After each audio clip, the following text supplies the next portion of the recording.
The Man in Black. In my 20-odd years in the ER, I've seen everything. The blood, the screaming, the bitter aftertaste of tragedy. But over time, all of it starts to fade into the background, like the flicker of fluorescent lights, or the chemical sting of the disinfectant that doesn't leave your clothes. Even death stops surprising you.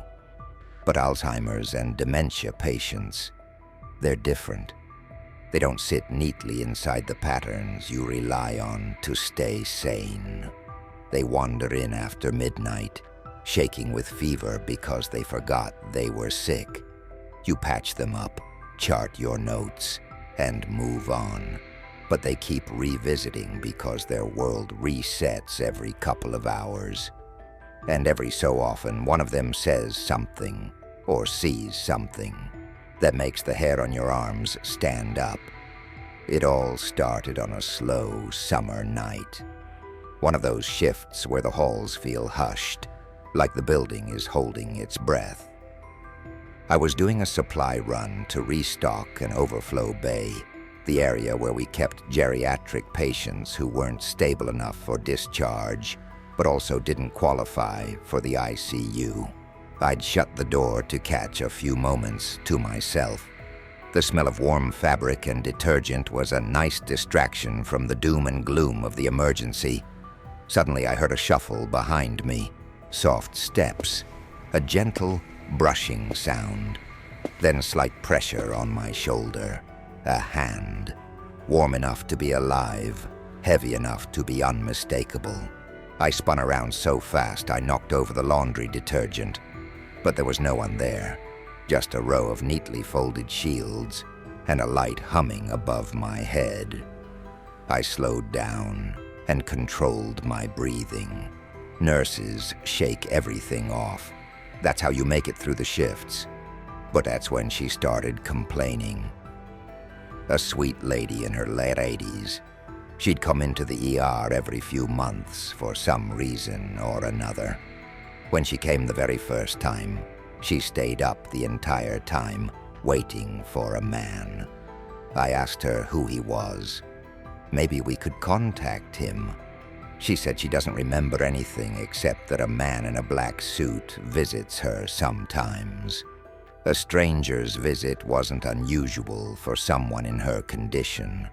Patients say all sorts of things. It was more heartbreaking than haunting. Across her multiple visits to the ER over the months, she was consistent about this one detail, so everybody shrugged it off. We'd turn on her bedside light, pull the curtains back, and tell her to wait. This time, I did the same thing. I was trying to take my mind off of what happened in the laundry room, so I asked her, "What does the man look like, Emily?" A smile came across her face. This was the first time I'd seen her smile. "Oh, he's real handsome," she said in a dreamy voice. "He wears a black suit," she reminded me, "and he always looks like he's going somewhere important." Her smile was a nice change of pace, so I jokingly said, "Well, if he shows up again, tell him to sign in at the front desk." Her smile suddenly disappeared. She stared at me wide-eyed. "Oh, honey," she whispered, "he's right behind you now." The air in the room collapsed. I sensed the same presence breathing at my neck. I gathered the courage to slowly shift my weight on the bed rail and turn around. Just the resident. As I gathered myself, the familiar sounds took over. The soft wheeze of oxygen concentrators, the buzzing light in the hallway. She died a couple of nights later, in her sleep. But years later, every time I'm stocking linens in a quiet room or walking down a dim hallway, I feel the same breath on the back of my neck, like someone tall, very still, and very patient is waiting right behind me. Hello, friends. At this point, we must urge you to subscribe to our channel so we can scour the corners of the internet for more creepy stories. and bring them to you. Subscribing only takes a second, but it makes a huge difference for us. While you're at it, like and share for more spine-chilling stories.